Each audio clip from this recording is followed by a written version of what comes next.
This is the introduction to economics. We're talking about Chapter 7, Perfect Competition, and how different markets will determine prices, output, and profits for different industries. We're learning about different types of market structures, and in this one, with Chapter 7, we're talking about perfectly competitive markets. There are many sellers. There's a large number of small firms. And like we just said, if there are a bunch of different sellers, buyers have lots of choices. If they don't like the price of one company, they can switch to someone else. Why? Because it is what we call homogeneous product. It's the same exact toy. It's the same exact book. It's the same exact t-shirt. Same ingredients of that food item, right? Homogeneous is another word for standardized, identical, and when it's an identical product, it doesn't matter what brand you get it from, right? So think of 2% milk. I'm not talking about organic or soy or anything like that, just regular 2% milk. It doesn't matter if it's H-E-B brand or Borden, it doesn't matter because it's just going to be regular milk, right? Or think of an apple that you buy from the store. It doesn't matter. I know there are different kinds, but we're talking about a Gala apple. Whether it's from farmer A or farmer B, an apple is an apple, right? It doesn't matter. Very easy entry and exit. There is nothing to stop Andy or Linda or Casey from going to Lowe's and buying a fruit tree and buying an apple tree and planting it in their yard, right? They can start producing apples just like that. They didn't have to get a special license. They didn't have to go to medical school. Anybody can start growing apples or oranges in your yard, right? So barriers to entry. That means how easy is it for another company to start copying and doing the same thing as you. And with a perfectly competitive market, there's nothing stopping them.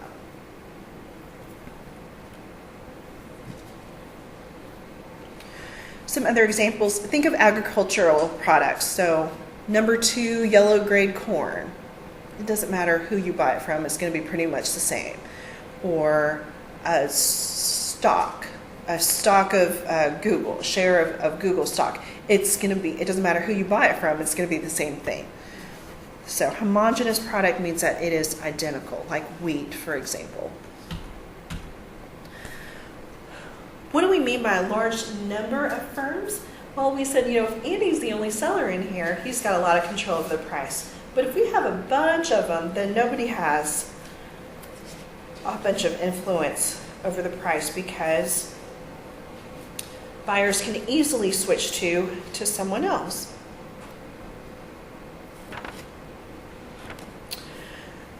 I mentioned what homogeneous means, so think of identical or standardized product. How many of y'all no longer use TXU at your house anymore? You use a different power company, electricity company. It really doesn't matter who you get it from, whether it's Ambit or TXU or Green Mountain. Electricity is going to be electricity, right? And you can pick who you want because it's the same exact item or service. Like we said, 2% milk or apples, any kind of agricultural product.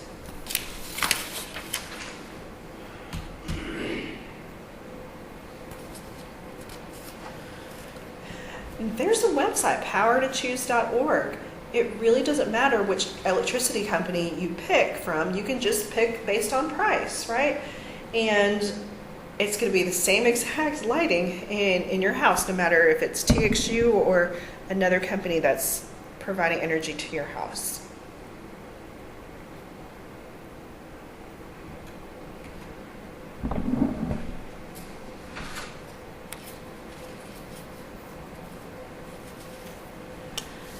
If Andy was a monopolist, he would have found a way to keep people from copying him.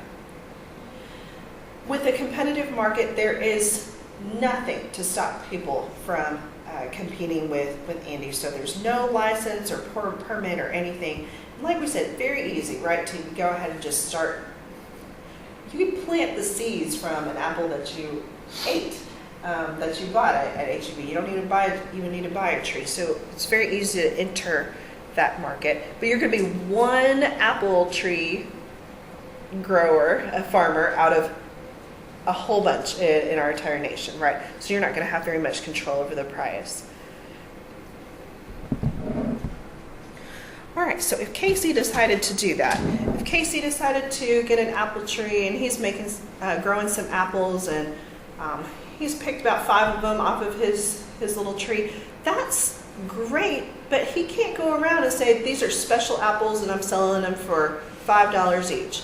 Well, people are going to say, I can get the same exact apple at H-E-B for 20 cents. I'm not going to pay $5 for your apple.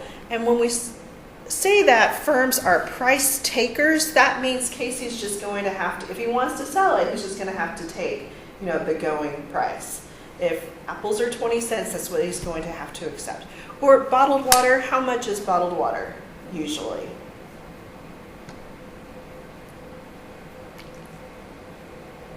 Like $1, right? Around $1 or $2 based on the size and things.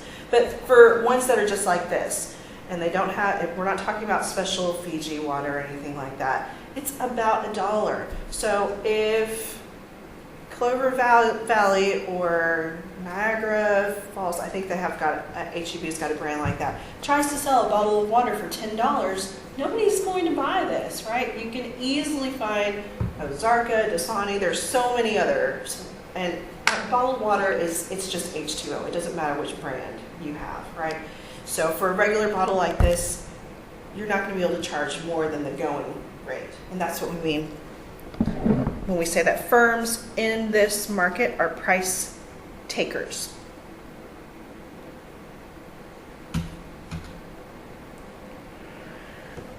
Well, what's going to be the going rate? Well, it's going to be determined by the market supply and market demand. Just like always, and y'all remember, demand goes down, supply goes up. So for this product, the equilibrium price is 70. So for the entire market, we've got a downward sloping demand curve because of the law of demand, upward sloping supply curve, and that's going to be $70. So for a particular firm, what does that mean? They can only sell that product at $70. And so for an individual firm's demand curve, they'll have a horizontal line at that particular price. So going back to our example with Casey, if an apple's like 20 cents, that's all he can take. So for an individual farmer, for Casey, there's only demand at 20 cents. He's not going to charge 10 cents if everybody else is charging 20 cents. If he's going to charge that much, at least. But if you try to charge anything above, there's no demand there. There's only demand at that one price.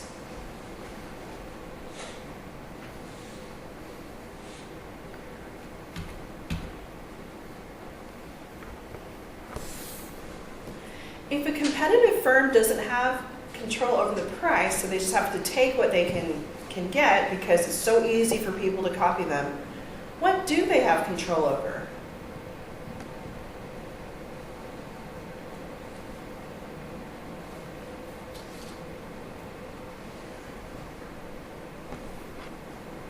Well, let's take a look.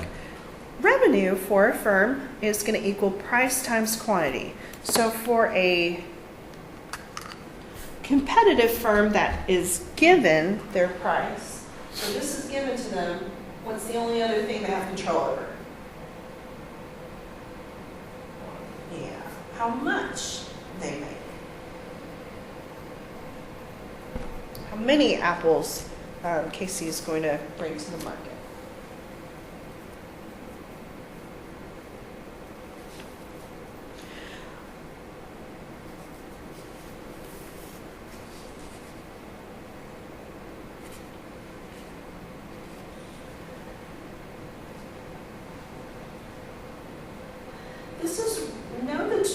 Formula for total revenue, it's going to be price times quantity.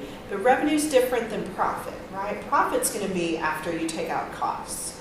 So this is like total sales times however much we sold them for, and then there's your revenue, so it's price times quantity minus your costs, that's going to be equal to profit. And the goal of a firm, no matter if it's a monopolist or competitive firm, they're going to try to maximize profit, not just revenue. And you think about Mr. Davenport, he was talking about his brother's firm. They were just focused on sales, but then when costs start going up, you've got to think about both, right? You're going to try to maximize sales, but then you need to decrease costs. And is it profitable to keep making more sales calls? You need to think about the time and effort that it's going to take you to get out there for a sales call versus the amount of money that you're going to make. So more business doesn't always mean that it's going to be profitable. At some point, you're going to see costs start to go up. So the only thing, we said this already, for a perfectly competitive firm that they can control is how many units they produce. And then do y'all have one more slide here? Okay, good.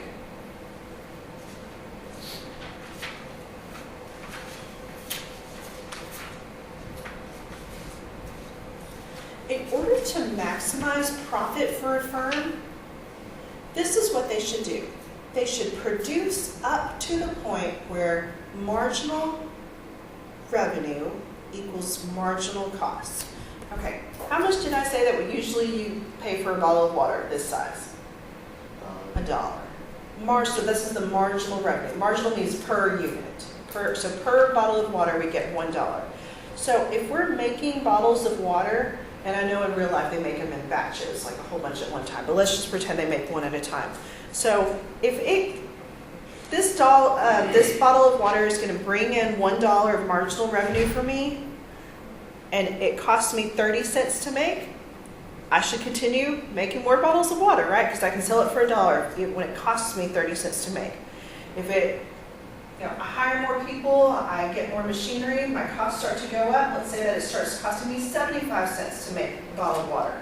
Is it still worth it to keep going? So 75 cents, and I can sell it for $1. I'm still making 25 cents. I'm still making money. So we're going to keep going. Now it's starting to cost me, with taxes and insurance and all my employees, let's say it starts costing me $1.50 now, $1.50 to make this bottle of water. Is it worth it to keep going when I can only sell this for $1? No. So up to the point where they're equal, that's where we need to stop. As long as the revenue is greater than the cost, go ahead and keep making more. But once this is greater, once it starts costing me $1.01, we need to stop making bottles of water.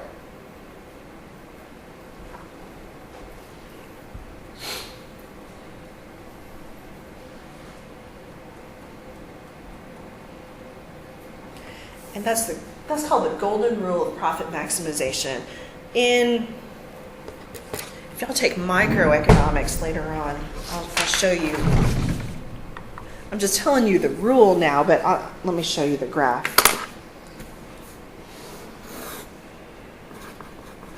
Okay, so this is quantity of output. For a typical firm, marginal costs look like this. So the cost of producing one more item, it goes down first and then it starts to go up like that. Demand curve, well, for a competitive firm, let me make it like this. It's a horizontal demand curve,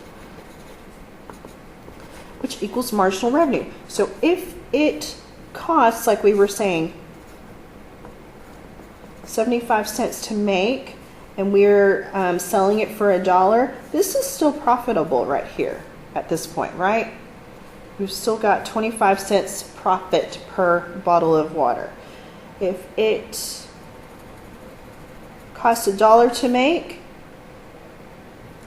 and we're getting $1 for it, that's this point right here, and I'm going to put Q star right there. But once it starts costing $1.25 to make versus our selling it for $1, we don't want to continue over here. So let's pretend that this was 0.50. We should make 100 bottles of water. We shouldn't make 105. We shouldn't make 120 bottles of water, because at this point, costs are going up higher than what we're able to bring in per bottle of water.